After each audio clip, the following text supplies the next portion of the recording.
오늘 본문 말씀 가지고 보호받는 성도라는 제목으로 함께 은혜를 나누겠습니다.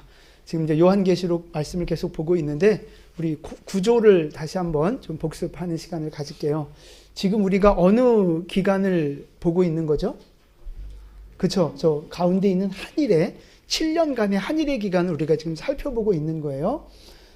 이 한일의 기간 7년은요 크게 두 덩어리로 나뉘어져요.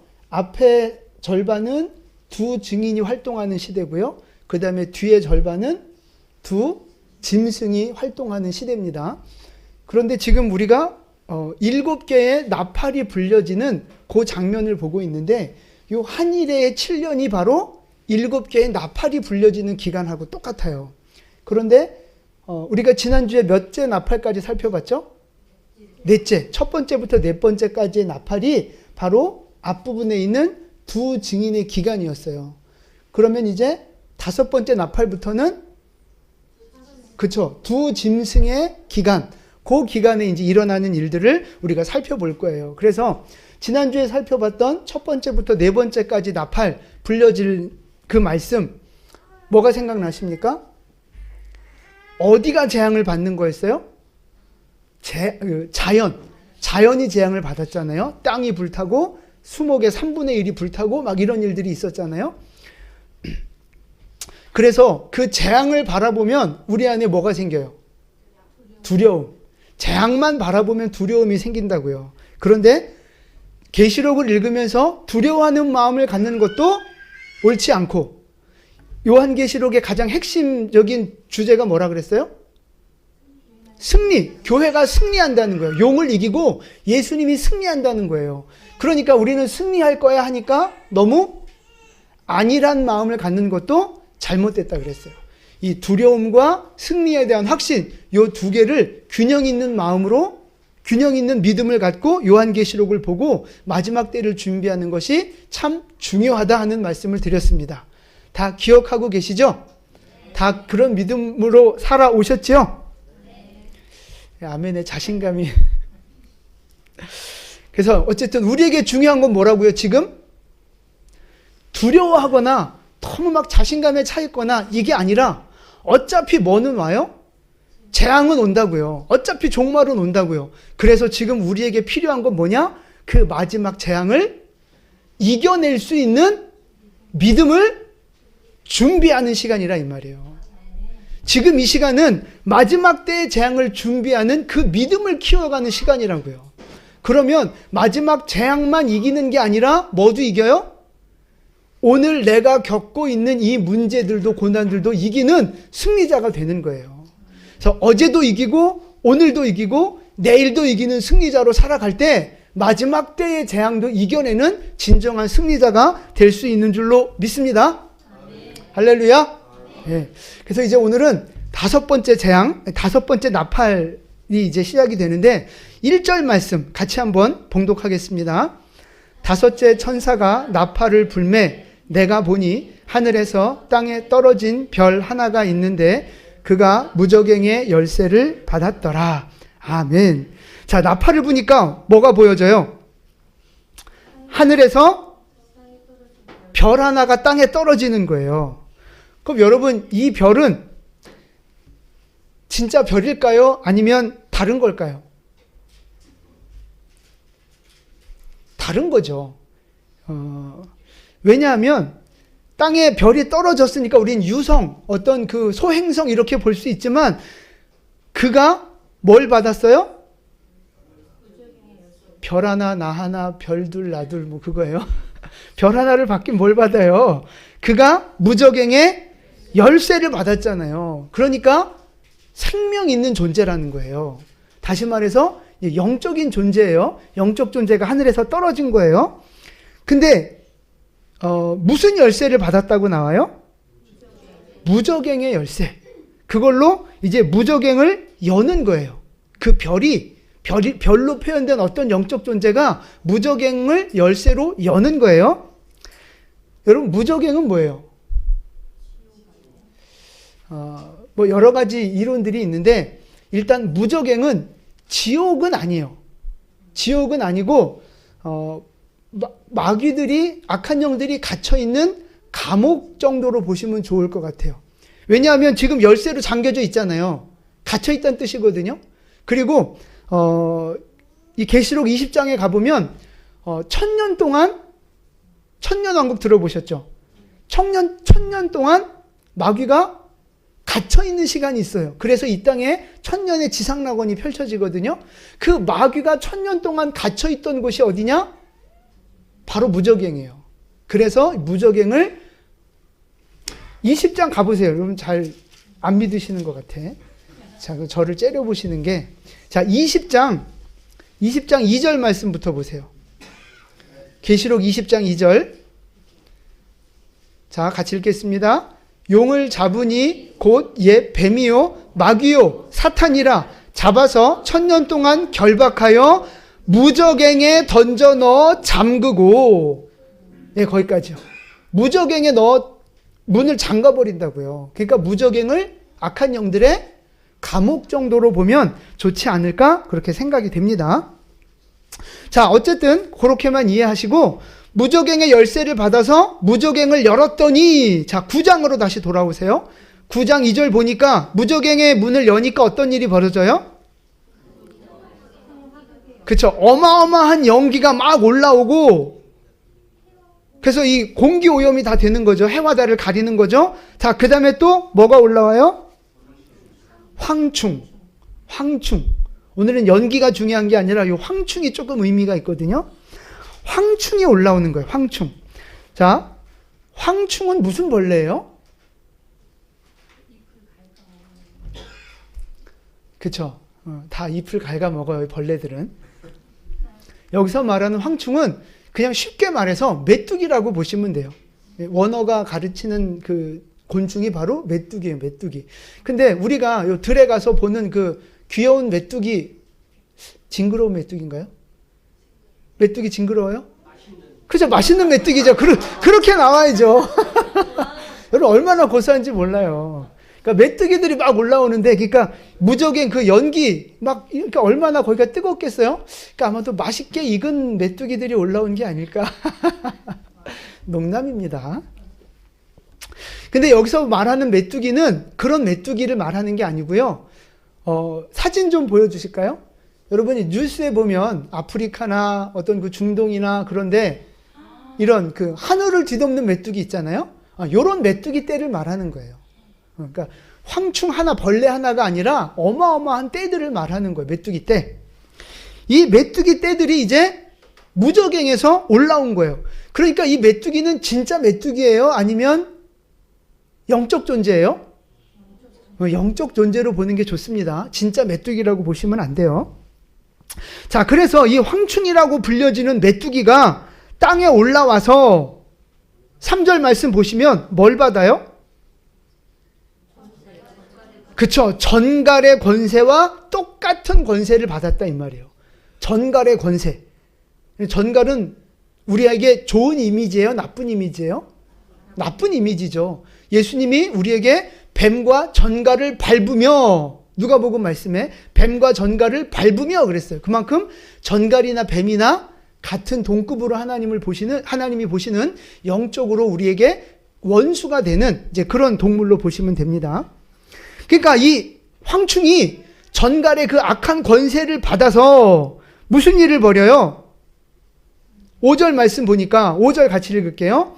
그러나 그들을 죽이지는 못하게 하시고 5달 동안 괴롭게만 하시는데 그 괴롭게 함은 전갈이 사람을 쏠 때의 괴롭게 함과 같더라. 아멘.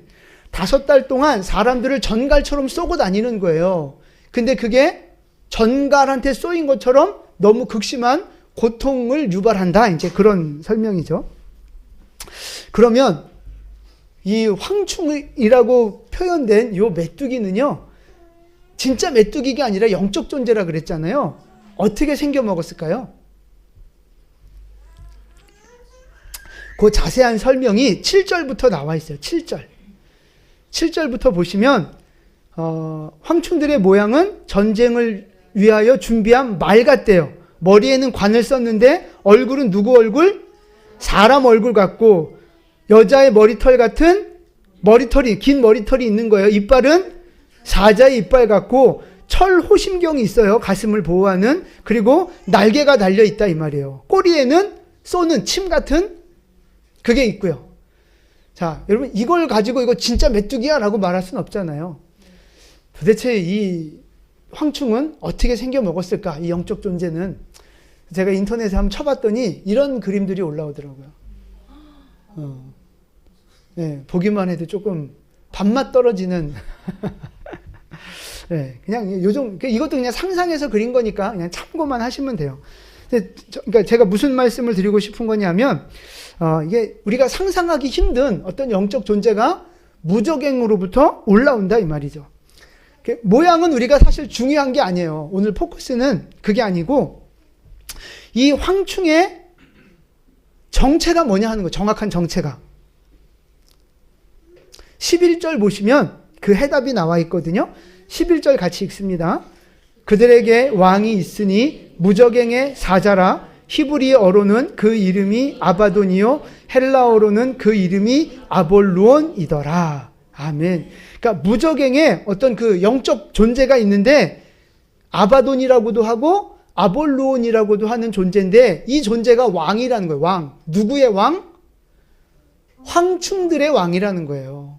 그러니까 이 아볼루온이라고 한 영적 존재가 있고 황충들, 이 메뚜기들은 그 영적 존재의 부하들, 쫄개들 이렇게 보시면 될 것 같아요.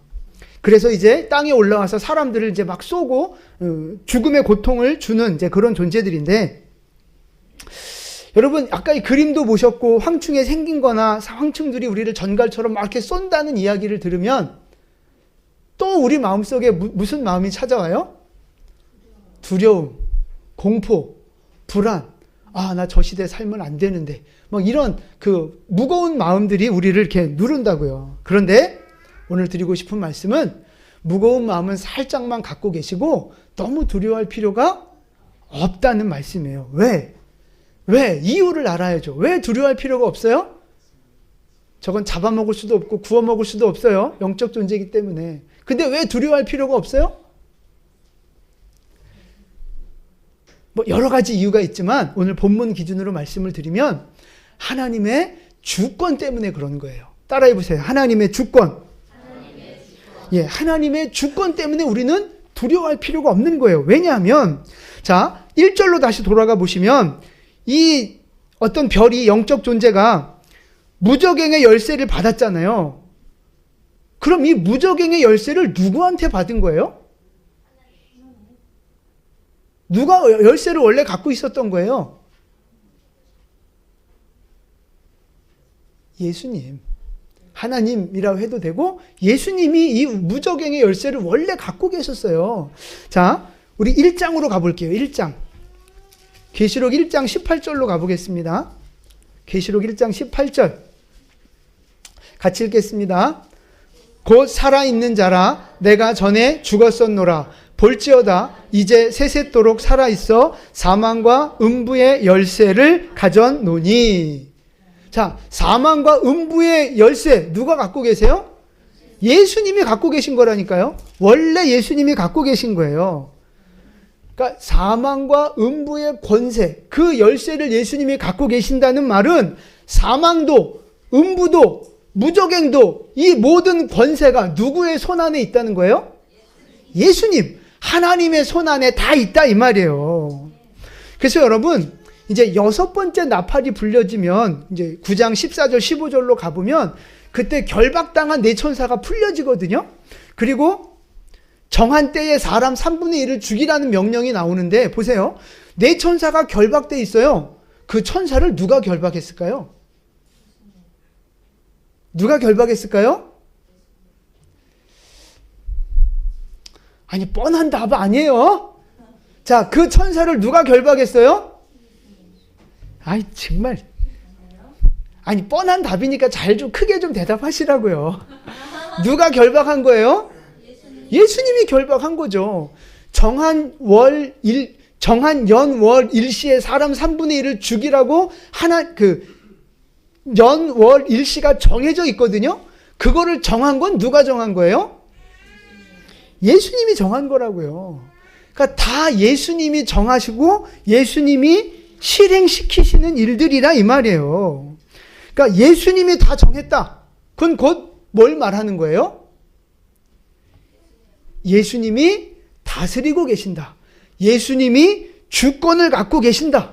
예수님이 통치하신다. 하나님의 주권을 지금 보여주는 표현들이라고요, 이게. 이해가 되시면 아멘? 네, 그래서 다시 한번 따라해 보세요. 하나님의 주권. 그래서 하나님의 주인된 권세. 이게 중요한 거예요. 자, 여러분, 지금 막 황충이 올라와서 마귀의 명령을 받아서 막 온 세상을 뒤덮고 막 사람들을 막 쏘고 죽이려고 막 고통스럽게 만들잖아요. 그러니까 지금 온 천지가 다 황충 천지고 마귀가 막 왕노릇하고 있는 그런 상황이에요. 그러니까 그걸 보고 있으면, 그 장면들을 보고 있으면 우리 마음에 뭐가 생긴다고요? 두려움이 생겨요. 마귀가 왕인 것 같고 황충들이 왕인 것 같고, 그래서 우리 마음이 주눅들고 그런단 말이에요. 그런데 그래 보여도 그게 아니라 이 말이에요. 황충들이 왕노릇하는 것 같고 마귀가 왕노릇하는 것 같아도 사실은 그게 아니고 진짜 왕은 누구라고요? 예수님이라고요. 그거를 우리가 볼 수 있어야 되는 거예요. 여러분, 이 세상의 모든 것은 다 하나님의 손 안에 있음을 믿으시기 바랍니다. 여러분, 이 세상의 존재 자체가 누구로부터 시작된 거예요? 하나님이 시작하신 거잖아요. 창조하셨고. 그리고 경영하시고 마치시는 마지막 종말까지 누가 계획하신 거예요? 하나님이 계획하셨고 하나님이 시행하시는 일들이라고요. 그러니까 순간적으로 마귀가 막 많아 보이고 마귀가 더 세 보이고 이래도 그 마귀도 다 누구 손 안에? 하나님의 손 안에 있음을 믿으시기를 바랍니다. 그러니까 마귀가 아무리, 죄송해요, 지랄을 해도 마귀가 아무리 지랄 발광을 해도 하나님이 허락하신 범위 안에서만 난리치는 거예요. 하나님이 허락하신 시간 동안만, 하나님이 허락하신 권세 안에서만, 하나님이 허락하신 대상만 영향을 끼치도록 하나님이 다 딱 틀어주고 계신다 이 말입니다. 그러니까 마귀가 무서워 보이고 마귀가 막 이 두려운 마음이 우리를 이렇게 엄습할 수 있지만 그 마귀를 보지 마시고 그 마귀조차 다스리시는 하나님을 바라보는 믿음의 눈이 열려져야 된다 이 말씀입니다. 할렐루야. 여러분, 이 말씀을 우리의 삶 가운데 좀 적용해 보면 그래요. 하나님이 이 요한계시록 마지막 종말의 때만 하나님이 다스리고 계시고 하나님이 통치하고 계신가요? 아니잖아요. 태초부터 해서 지금까지, 그리고 이 큰 역사뿐만이 아니라 작은 우리 개개인의 인생의 역사까지도 하나님은 다스리고 계시고 통치하고 계시고 하나님이 이끌어가고 계신다는 말씀이에요. 그러니까 황충들이 막 가득하니까 황충만 보이고 하나님은 안 보여. 그러니까 막 두려움에 빠져요. 막 이런 것처럼 우리 인생도요. 우리 인생에 막 고난이 닥쳐오고 내가 감당 못할 막 어려움들이 닥쳐오고 미래가 깜깜하고 불안하고 그러니까 하나님이 안 보여요. 문제 때문에 두려움이 오니까 두려움에 확 눌려버리니까 하나님이 안 보여요. 황충들이 아무리 난리쳐도 그들을 붙잡고 통제하고 계시는 하나님을 봐야 되는 것처럼 우리도 아무리 큰 고난이 있고 어려움이 있어도 그 고난을 통제하고 계시는 하나님이 있음을 믿고 그 하나님을 바라보는 여러분 되시기를 축복합니다. 여러분, 얼마 전에도 태풍이 지나갔지만 태풍 그 구름이 하늘을 다 덮고 막 비바람이 몰아치고 막 대낮에도 막 어두컴컴해지고 비바람이 몰아치는 그런 상황 속에서 여러분, 하늘에 태양이 있음을 생각하십니까? 못하십니까? 해요? 대단하신데요? 하늘, 아무리 구름이, 먹구름이 하늘을 덮어도 그 위에 태양이 반짝반짝 빛나고 있다는 건 누구나 다 알아요. 그런데 막상 비바람이 몰아치고 태풍이 몰아치고 막 어두컴컴해지면 그 구름 위에 한 태양이 있다는 걸 우리는 잊고 살 때가 너무 많다 이 말이죠. 근데 우리 인생이 그런 거예요.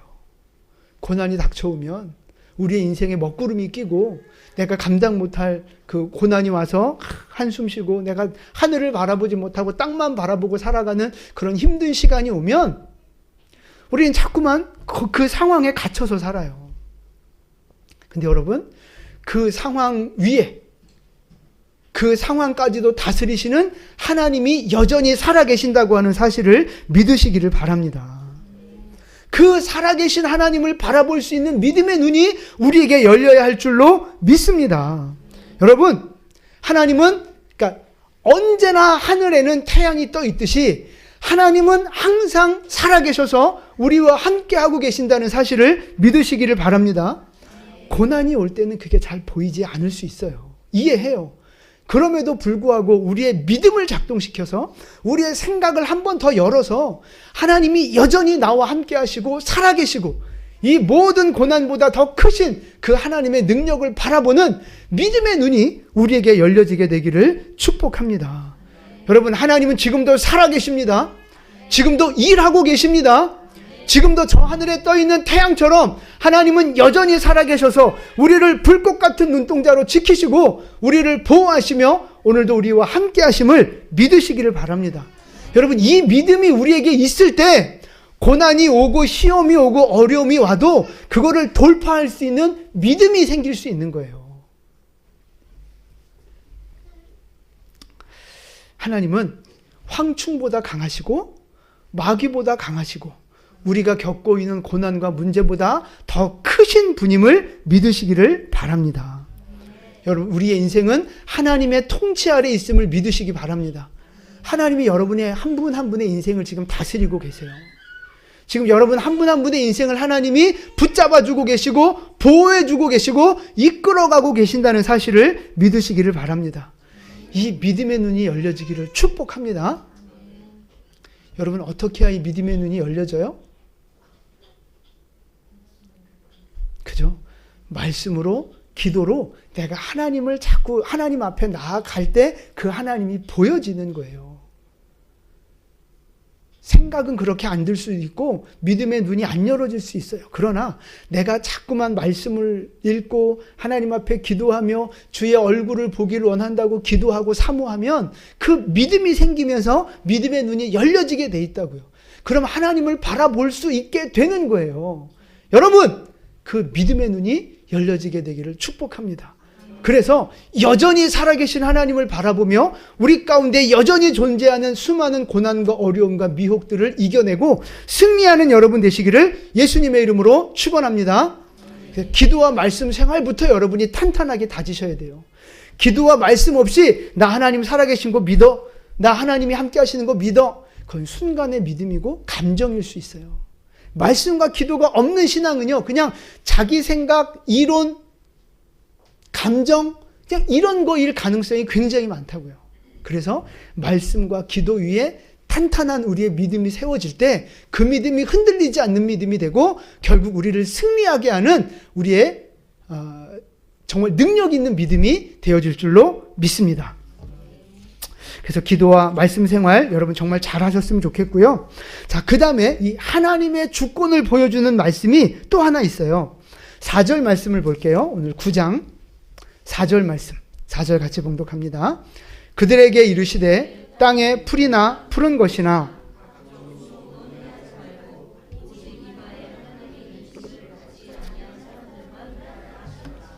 아멘. 자, 황충이 나와서 막 사람들을 해하라고 하셨는데 해할 수 있는 것과 해하면 안 되는 것들을 하나님이 딱 정해 놓으셨어요. 자, 황충들이 누구를 공격할 수 있어요? 그죠? 이마에 하나님의 인을 받지 않은 사람들만 공격하는 거예요. 그럼 누구는 공격 못한다는 얘기예요? 그죠? 하나님의 인침을 받은 사람들은 공격 못해요. 그리고 그 전에 땅에 풀이나 푸른 것이나 각종 수목도 해하지 못하게 만들어 주셨어요. 인침 받지 않은 사람은 손대지 못하고 인침 받은 사람들은 손 못 대고 인침 받지 않은 사람들만 고난 받도록 세팅을 해 놓으셨다 이 말이에요. 여러분, 인침 받고 보호받은 그 사람들 누구예요? 그죠? 성도인데 우리가 이미 살펴봤던 사람들이에요. 누구예요, 그게? 그쵸, 이긴 자들. 자, 요한계시록 7장으로 가보면 7장에 누가 나와요? 14만 4천 명이 7장에 나오는 거예요. 14만 4천 명. 7장 3절 말씀 보면 이르되 우리가 우리 하나님의 종들의 이마에 인치기까지. 그래서 이 14만 4천 명은 인침받은 사람들이고요. 그들뿐만 아니라 9절 말씀에 보면 7장 9절에 보면 각 나라 족속 백성 방언에서 능히 셀 수 없는 큰 무리가 흰 옷을 입고 나온다면 이게 다 뭐 받은 사람들? 이게 다 인침받은 사람들이라 이 말이에요. 그러니까 이 황충은 마귀는 누구를 못 건드리느냐? 인침받은 사람들은 건들지 못하도록, 예수 믿는 성도들은 황충의 재앙을 당하지 않도록 하나님이 그렇게 세팅해 놓으셨다 이 말이에요. 다 누가 정해 놓으신 원칙이에요? 하나님이, 예수님이 정해 놓으신 원칙이라고요. 그러니까 여기서도 우리가 하나님의 주권을 볼 수 있어야 되는 거예요. 하나님의 주권. 이 마귀가 그냥 아무 놈이나 가서 그냥 막 닥치는 대로 공격하는 게 아니라 인침받은 사람들은 피해가게 돼 있어요. 마치 6월절에 어린 양의 보혈이 발려져 있으면 그 사망 권세가 그냥 뛰어넘었듯이 하나님의 인침받은 자들은 마귀가 손대지 못하도록 하나님이 세팅해 놓으셨다고요. 자, 그러면 이제 여기서 중요한 오늘 말씀의 이제 결론이에요. 하나님은 왜 이 사람들을 인쳐 주셨고 왜 이 사람들을 마지막 재앙의 때에 보호해 주시는 걸까요? 왜 인쳐 주셨고 왜 보호해 주시는 거예요?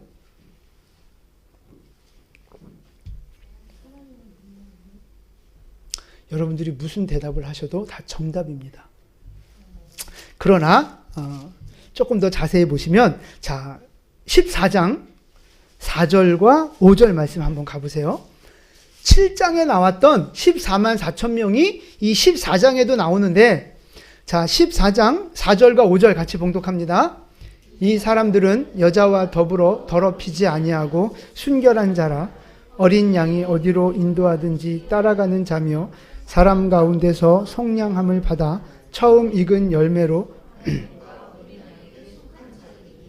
그 입에 거짓말이 없고 흠이 없는 자들이더라. 아멘. 자, 여기서 인침받은 사람들이 나오는데 그들을 설명하시는 거예요. 자, 인침받은 사람들은 어떤 사람들이에요? 여자와 더불어 더럽히지 아니한 순결한 사람들. 순결한 사람들. 그 다음에요? 그쵸. 어린 양 예수가 어디로 인도하든지 따라가는 사람들. 그리고 그죠?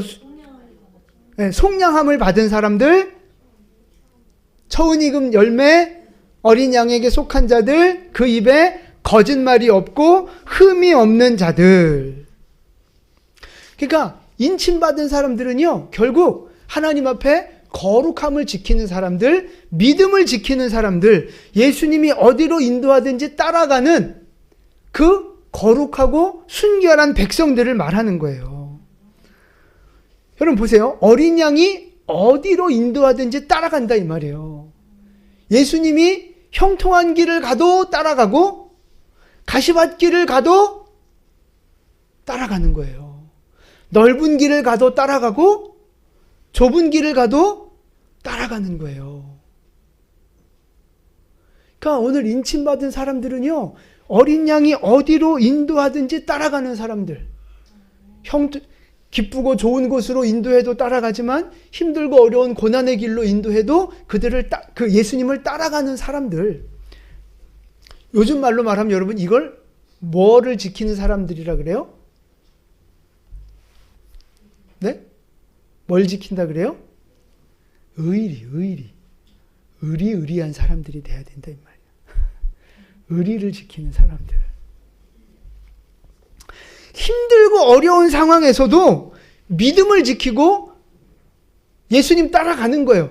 그 나를 십자가의 보혈로 구원하신 그 예수님의 사랑, 그 사랑을 받은 자로서 의리를 지키는 거예요. 믿음의 의리, 구원받은 자의 의리, 그 의리를 지키면서 예수님을 끝까지 따라가는 거예요.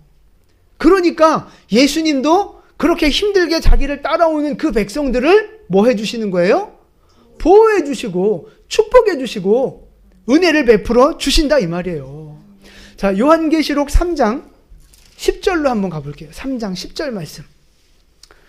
3장 10절은 빌라델비아 교회 주셨던 말씀이에요. 10절 같이 읽습니다. 내가 나의 인내의 말씀을 지켰은즉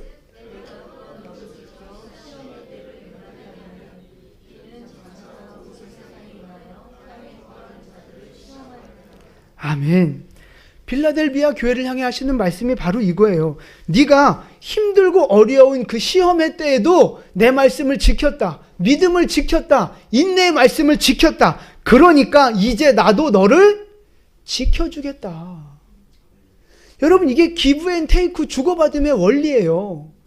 마태복음 7장에서 예수님이 뭐라고 말씀하셨어요? 네가 대접을 받고 싶은 대로 먼저 대접하라 그랬잖아요. 그러니까 우리가 물론 크게 보면 예수님이 먼저 우리를 구원으로 대접해 주신 거죠. 그렇게 은혜를 받은 우리가 하나님 앞에 어디든지 따라가는 믿음으로, 어떤 상황에서도 믿음의 의리를 지키며 주님 앞에 거룩한 믿음을 지키는 자로 살아가면 하나님도 우리를 그렇게 대접해 주신다 이 말이에요. 할렐루야. 네가 나를 이렇게 대접했으니 그럼 나도 너를 합당하게 대접해 주겠다. 바로 그 말씀이 마태복음 7장 말씀이고 오늘 빌라델비아 교회 주신 바로 이 말씀이에요. 네가 나를 인정한 것만큼 나도 너를 인정하고, 네가 나를 높여준 것만큼 나도 너를 높여주고, 네가 나에게 충성한 것만큼 나도 너에게 충성하겠다. 네가 나의 말을 듣고 지킨 것만큼 나도 너의 기도를 듣고 응답해 주겠다. 이게 세상 말로 말하면 이게 바로 기브 앤 테이크인 거예요. 주고받음이 있어야 되는 거라고요. 하나님은 그런 관계도 원하시는 면도 있어요. 무조건 다 부어주시는 게 아니라 기브 앤 테이크를 요구하실 때도 있다 이 말이에요. 그러니까 우리가 그런 말 하잖아요. 유대인이 안식일을 지키기 위해서 목숨을 걸었는데 나중에 봤더니 유대인이 안식일을 지킨 게 아니라 안식일이 유대인을 지켰다 하는 말이 있는 것처럼 하나님하고의 관계가 바로 그래야 되는 거예요. 내가 하나님 말씀에 목숨 걸고, 내가 예배에 목숨 걸고, 하나님 맡겨주신 사명에 목숨 거는 그 주님이 어디로 인도하든지 따라가는 그 믿음의 결단을 갖고 하나님을 섬길 때 하나님도 우리를 그렇게 어떤 상황에서도 우리를 지키시고 보호하시는 은혜를 베풀어 주신다 이 말씀이에요. 여러분, 이 말씀을 몸으로 인생으로 살아내고 경험했던 사람이 있어요. 그 사람이 바로 다윗입니다. 다윗.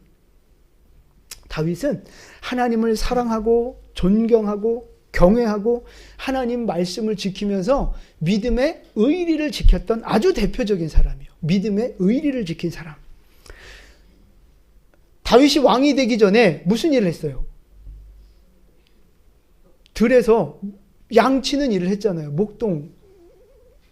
목동의 일을 했잖아요. 그때 양을 치면서 다윗이 항상 뭐 했어요? 하나님을 찬양했잖아요. 그 검은 하프로 찬양하고 말씀을 묵상하고 막 그러면서 그 들판에서 아무도 없는 곳에서 하나님을 예배하고 찬양하는 예배자의 삶을 살았어요. 그렇다고 그 다윗이 배짱이처럼 놀고 먹었냐 그런 뜻이 아니에요. 일은 안 하고 놀고 노래만 했다는 게 아니라 자기 목숨을 걸고 양떼를 지키는 충성하는 모습을 보여줬어요. 그러면서도 늘 시간이 있을 때마다 찬양하면서, 그러니까 예배자의 삶을 산 거예요.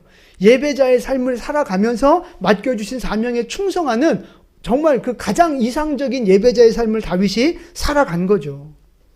그렇게 살다가 왕궁으로 부름을 받았어요. 억울한 누명을 써서 사울 왕에게 쫓겨다니는 신세가 됐어요. 근데 그때도 한번 생각해 보세요. 얼마나 억울합니까? 뭐 잘못한 게 있어야죠. 근데 왕이 막 죽이려고 쫓아다녀요. 얼마나 무섭고 얼마나 억울하고 얼마나 힘들었겠어요. 그런데 그런 상황에서도 하나님 앞에 막 원망하거나 불평하거나 믿음을 때려치거나 이러지 않고요. 변함없이 믿음을 지키면서 거룩한 말씀대로 살아가는 삶을 살았다 이 말이에요. 자, 시편 34편 1절 말씀인데 우리 같이 앞에 보시고 봉독하겠습니다.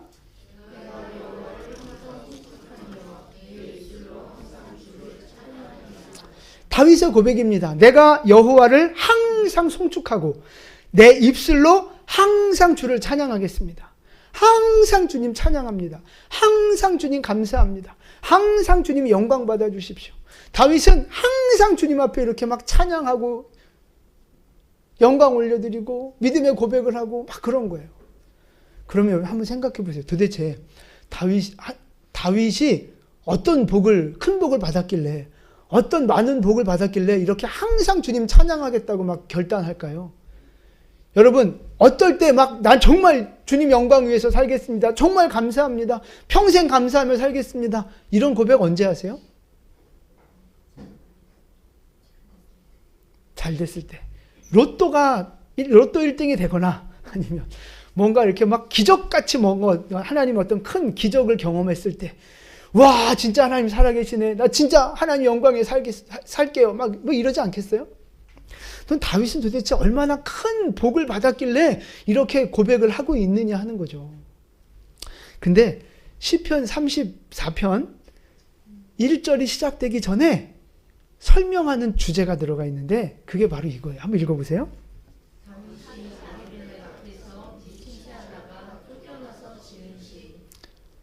아비멜렉 앞에서 미친 척하다가 쫓겨나고 나서 지은 시가, 노래가 바로 이 34편인 거예요. 여러분 아시잖아요. 도망 다니다가 어떻게 살아보려고, 사울의 손을 좀 피해서 살아보려고 아비멜렉한테 간 거예요. 좀 도와달라고.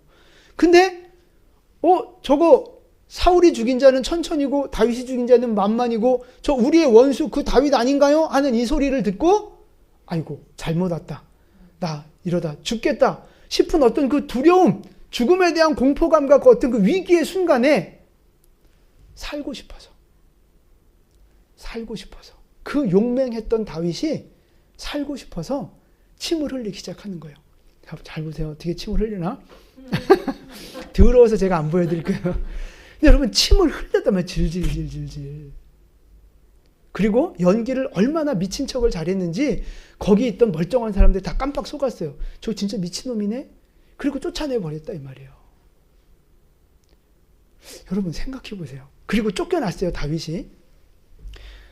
살았다. 죽을 뻔봤다. 여기 침 질질 흘리고 있고. 여러분 왕의 그 왕궁에서 일하던 다윗, 골리앗도 한 방에 물리쳤던 그 다윗, 온갖 그 나라에서 영광과 존귀를 누리고 있던 그 다윗이 살고 싶어서 침을 질질 흘리며 미친 짓을 했어요. 그때 그 다윗의 마음이 어떻겠어요, 여러분? 여러분이 그 대기업, 어떤 큰 사장이나 대기업에 이렇게 번듯하게 좋은 차 몰고 다니다가 어느 날 하루아침에 폭삭 망해서 여러분 서울역에서 노숙하고 있다고 생각해 보세요. 지하철역에서 거기서 막 구걸하고 있다고 생각해 보세요. 여러분 그 마음이 어떻겠어요? 얼마나 자존심 상하고 얼마나 이 상실감, 얼마나 그 마음이 무너지겠어요. 본인이 얼마나 비참하게 느껴지겠어요.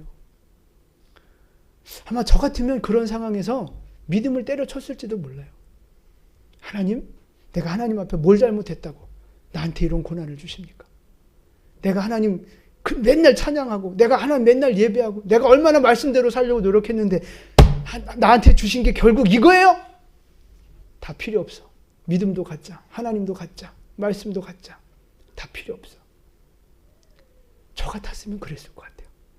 내가 정말 그렇게 바닥에 떨어지는 인생이 됐다면 아마 그러지 않았을까. 제가 이렇게 믿음이 부족해요. 근데 다윗은 그 비참한 어떤 그 정말 인간 이하의 어떤 감정을 느끼는 그 상황에서 뭐라고 고백했다고요? 하나님 앞에? 내가 여호와를 항상 송축하며 내 입술로 항상 주를 찬양하겠습니다. 하나님을 향한 원망, 불평 이게 아니고요. 감사합니다. 하나님은 선하십니다. 내가 어떤 고난에 있어도 하나님은 선하십니다. 내가 얼마나 어렵고 억울한 상황에 처한다 할지라도 그럼에도 불구하고 하나님은 선하십니다. 하나님은 찬양받기에 합당하신 분입니다.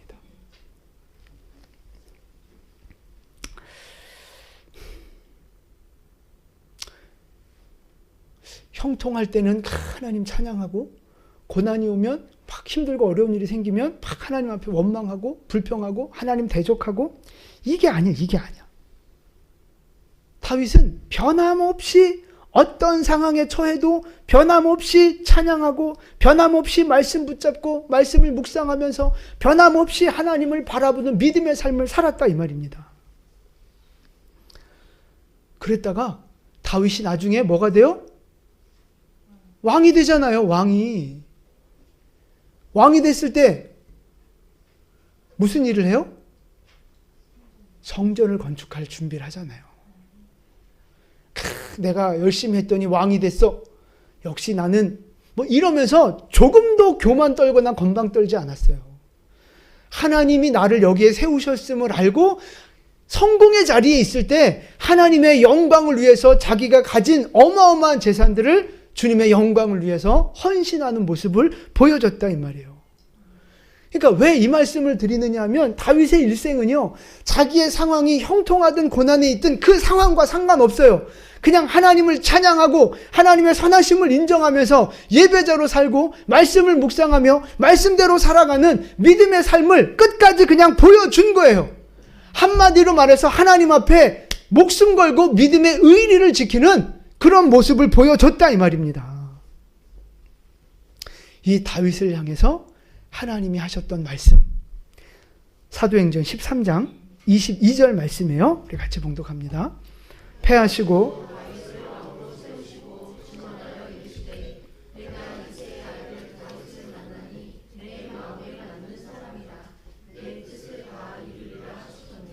아멘. 다윗아, 너는 내 마음에 맞는 사람이다. 네 마음이 내 마음에 쏙 든다. 믿음의 의리를 지키는 그 모습이 내 마음에 너무 쏙 든다. 하나님이 그를 인정해 주셨고 그를 통해 하나님의 뜻을 이루어가는 하나님의 대행자로, 도구로 다윗을 사용하셨다 이 말씀이에요. 여러분, 오늘 우리의 믿음을 한번 돌아보시면 좋겠어요. 우리의 믿음은 어떤 믿음인가? 과연 믿음의 의리를 지키고 있는가 하는 거죠. 내가 은혜를 받았고 내가 구원을 받았고 내가 뭔가 도움을 받았다면 믿음의 의리를 좀 지켜야죠. 의리를. 사람하고의 관계 속에서도 뭔가 이렇게 좀 도움을 받고 은혜를 받았으면 갚는 게, 인사치레라도 하는 게 그게 사람됨의 도리고 기본 아닌가요? 하물며 하나님은 우리에게 영원한 생명을 주셨다. 영원한 생명을. 자기의 몸을 찢고 자기의 피를 흘려서 우리에게 영원한 생명을 주셨다 이 말입니다. 그분을 향해서 여러분, 우리도 내 몸을 찢기기까지, 내 피를 흘리기까지 주님 앞에 믿음의 의리를 지키는 그런 믿음의 사람이 되어야 하지 않겠습니까? 조금만 문제가 있어도 원망하고, 조금만 힘들고 어려워도 불평하고, 하나님 대적하고.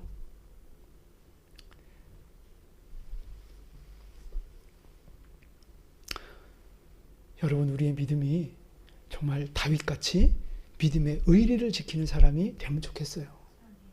형통해도 교만하지 않고 고난이 있을 때도 원망하지 않는, 정말 하나님은 항상 선하십니다. 하나님은 언제나 옳습니다. 하나님이 항상 정답입니다. 라고 고백하며 나의 상황과 상관없이 주님 앞에 믿음의 의리를 지켜가는 이 믿음의 태도가 오늘 저와 여러분에게 있게 되기를 축복합니다. 그래서 다윗이 그 믿음의 의리를 지켜서 내 마음에 합한 사람이다 인정받은 것처럼, 그리고 오늘 그 14만 4천 명과 수많은 흰옷 입은 무리들이 어린 양이 어디로 가든지 예수님을 따라가면서 믿음의 의리를 지켰기 때문에 그들이 고난당하는 상황 속에서도 하나님의 보호하심과 하나님의 도우심을 받았던 것처럼, 여러분, 오늘 우리도 그 은혜와 복을 누리는 하나님의 복된 성도들 될 수 있기를 축복합니다. 여러분, 힘들고 어려워도요, 예배자의 삶을 살아내십시오. 형통할 때도 예배자의 삶을 살아내십시오. 낙심하지도 말고 교만하지도 말고 나의 처한 형편과 상관없이 하나님 앞에 예배자로 살아가시기를 축복합니다. 말씀을 묵상하며 기도의 자리를 지키며 하나님 앞에 믿음의 태도를 보여드리는, 믿음의 의리를 지켜드리는 여러분 될 수 있기를 축복합니다. 그래서 여러분이 힘들고 어려울 때도 하나님이 전적으로 나서주셔서 우리를 보호하시고 눈동자처럼 지켜주시는 그 하나님의 보호하심과 축복을 받아 누리는 우리 모두가 될 수 있기를 예수님의 이름으로 축원합니다. 아멘. 기도하겠습니다.